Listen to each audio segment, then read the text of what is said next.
Good afternoon. I'm Dr. Peter McCullough, and I'm an internist and cardiologist and professor of medicine at Texas A&M University School of Medicine. I'm on the Baylor Dallas campus, and I've been integrally involved in the response to COVID-19.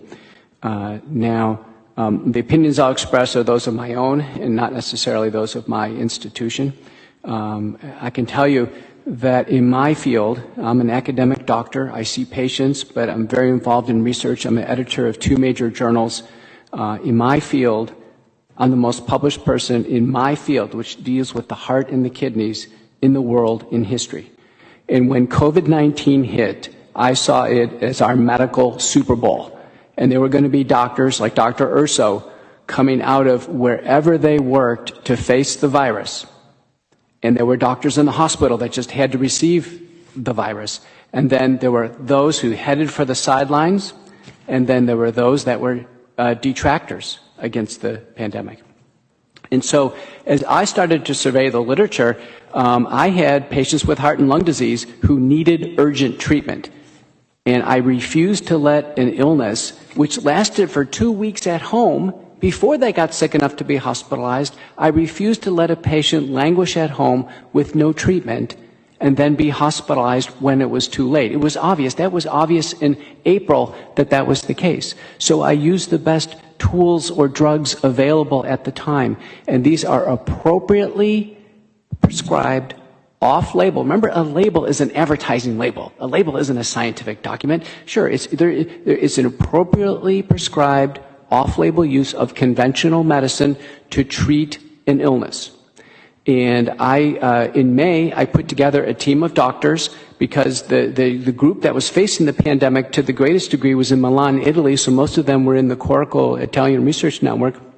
We summarized all we knew about the available drugs, and we published our findings in the August 8th issue of the American Journal of Medicine. And the title of that paper was The Pathophysiologic Basis and Rationale for Early Ambulatory Treatment. And it had a premise. There's 2 bad outcomes to COVID-19, hospitalization and death. The second premise, if we don't do something before the hospitalization, we can never stop it. We can never stop it. And I have to tell you, and I was the lead author in that paper, but we had dozens of authors from Italy, India, UCLA, Emory. We had the best institutions in the United States.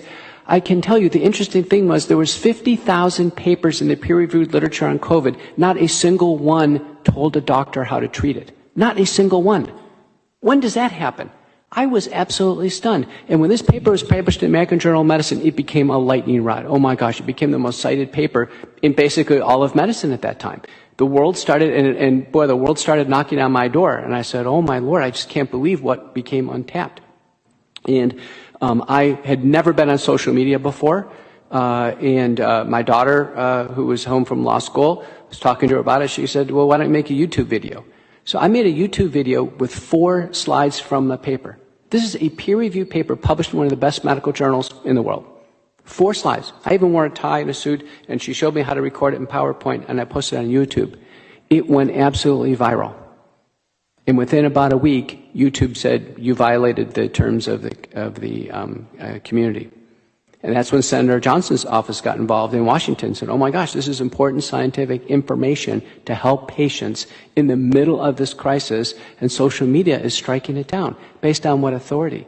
Well, one thing led to another, and I became the lead witness for the U.S. Senate testimony of November 19th, 2020. And the reason why there was Senate testimony is because there was a near total block on any information of treatment to patients. A near total block. And so what had happened over time is that we had gotten into a cycle in America of no information on treatment. Patients actually think that the virus is untreatable. And so what happens is they go out to get a diagnosis. Now, I'm a COVID survivor. My wife in the galley is a COVID survivor. My father in a nursing home is a COVID survivor. You get handed a diagnostic test. It says, here, you're COVID positive. Go home. Is there any treatment? No. Is there any resources I can call? No. Any referral lines, hotlines? No. Any research hotlines? No. That's the standard of care in the United States. And if we go to any one of our testing centers today in Texas, I bet that's the standard of care. I bet that's the standard of care. No wonder we have had 45,000 deaths in Texas. The average person in Texas thinks there's no treatment. They honestly think there's no treatment. They don't even know about these EUA antibodies. You heard from a 90-year-old gentleman who got bamlanivimab. Terrific. Where's the focus? There's such a focus on the vaccine. Where's the focus on people sick right now? This committee ought to know where all these monoclonal antibodies are. They ought to know where all the treatment protocols are. They ought to have a list of the treatment centers in Texas that actually treat patients with COVID-19. So I led the initiative. The second paper was published in a dedicated issue of Reviews in Cardiovascular Medicine. Now I had 57 authors, including Dr. Urso, Dr. Emmanuel, lead doctors in Houston, San Antonio, all over. And it was another worldwide paper. And now we have it updated, integrated. So yes, we use drugs to affect viral replication. The antibodies are terrific. We can use intracellular anti-infectives in that box. We use corticosteroids and inflammatory drugs. The best anti-inflammatory drug is colchicine. You've probably never heard about it. In the largest, highest quality randomized trial, over 4,000 patients, double-blind randomized placebo-controlled trial, there's a 50% reduction in mortality. No word of it. None. Complete block to anybody, colchicine. How can that be? How can that be? And then the most deadly part of the viral infection is thrombosis. So I have always treated my patients with something to treat the virus, something to treat the inflammation, and something to treat thrombosis, just as Dr. Urso had. And I have very, very sick patients, and I've lost 2. But I have to tell you, what has gone on has been beyond belief. How many of you have turned on a local news station or a national cable news station and ever gotten an update on treatment at home? How many of you have ever gotten a single word about what to do when you get handed the diagnosis of COVID-19? No wonder. That is a complete and total failure at every level. Okay, let's take the White House. How come we didn't have a panel of doctors assigned to put all their efforts and stop these hospitalizations? Why don't we have doctors who actually treated patients get together in a group and every week give us an update? Why didn't we have that? Why didn't we have that at the state level? 0. Why don't we have any reports about how many patients were treated and spared hospitalizations? From all I listened to 6 hours of testimony today. 0. 0. We have a complete and total blank spot on treatment. It is a blanking phenomenon. So what can be done right here, right now? There's going to be more people that die in Texas, and it's an absolute tragedy. How about tomorrow? Let's have a law that says there's not a single result given out without a treatment guide and without a hotline of how to get into research. Let's put a staffer on this and find out all the research available in Texas, and let's not have a single person go home with a test result with their fatal diagnosis, sitting at home, going into 2 weeks of despair before they succumb to hospitalization and death. It is unimaginable in America that we can have such a complete and total blind spot. I blame the doctors for not stepping up. Where was the medical society stepping up and putting effort on this? How about from the federal and state agencies? There never was a single bit of group collaborative effort to stop the hospitalizations. Nobody even kind of thought about it. Bob Hall had me on a teleconference in April or May, and we're like, wait a minute. How come, where's UT Southwestern? I'm a graduate of UT Southwestern. Where's A&M? Where's the rest of the universities? How come we're not stopping this? How come we are not stopping this? But it gets worse, because in the paper I published in December of 2020, you know what he did? I had a terrific doctor from Brazil. We went through country by country by country and just asked the question, what are other countries doing? When was the last time you turned on the news and ever got a window to the outside world? When did you ever get an update about how the rest of the world is handling COVID? Never. What's happened in this pandemic is the world has closed in on us. There's only one doctor whose face is on TV now. One. Not a panel. Doctors, we always work in groups. We always have different opinions. There's not a single media doctor on TV who's ever treated a COVID patient. Not a single one. There's not a single person in the White House task force has ever treated a patient. Why don't we do something bold? Why don't we put together a panel of doctors that have actually treated outpatients with COVID-19 and get them together for a meeting? And why don't we exchange ideas? And why don't we say how we can finish the pandemic strongly? Isn't it amazing? Think about this. Think about the complete and total blind spot. So what happened? I can tell you what happened. What happened in around May, it became known that the virus was going to be amenable to a vaccine. All efforts on treatment were dropped.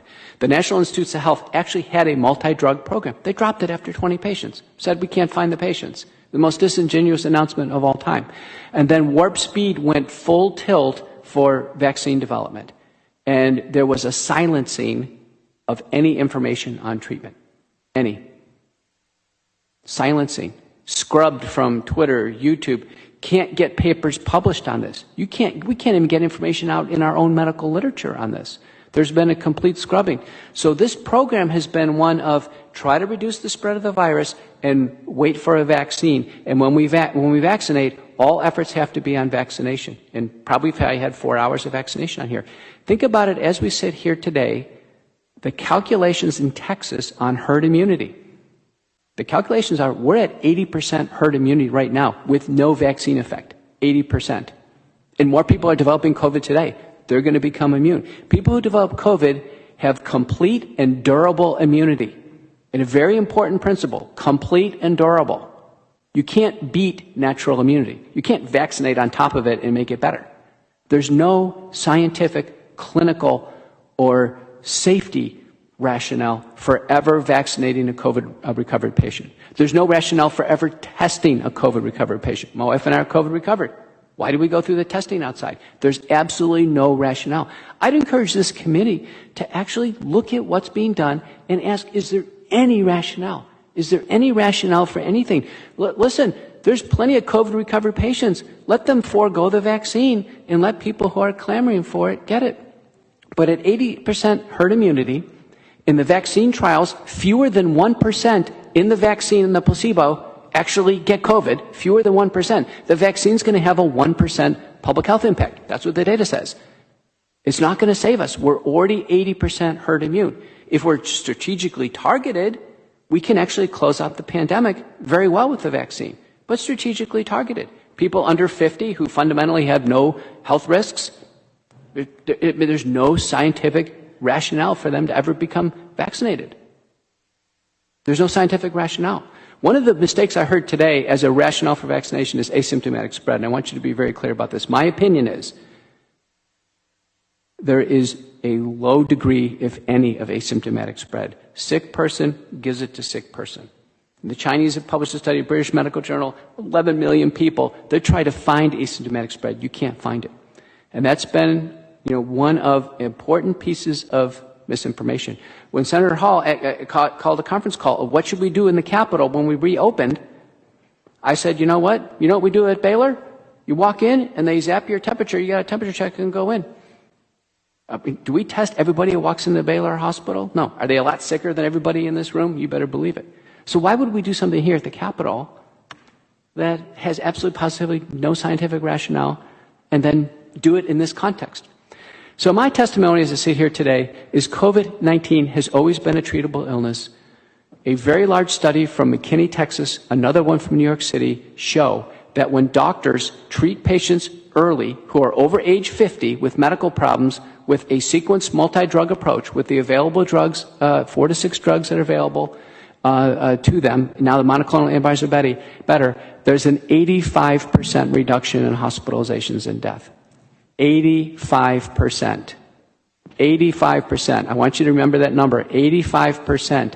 We have over 500,000 deaths in the United States. The preventable fraction could have been as high as 85% if our pandemic response would have been laser focused on the problem, the sick patient right in front of us. We're focused over here and focused over there and focused on masks and what have you. Laser focused, sick patient, treat them. We lost focus on the most fundamental thing. Dr. That's my testimony. Yeah.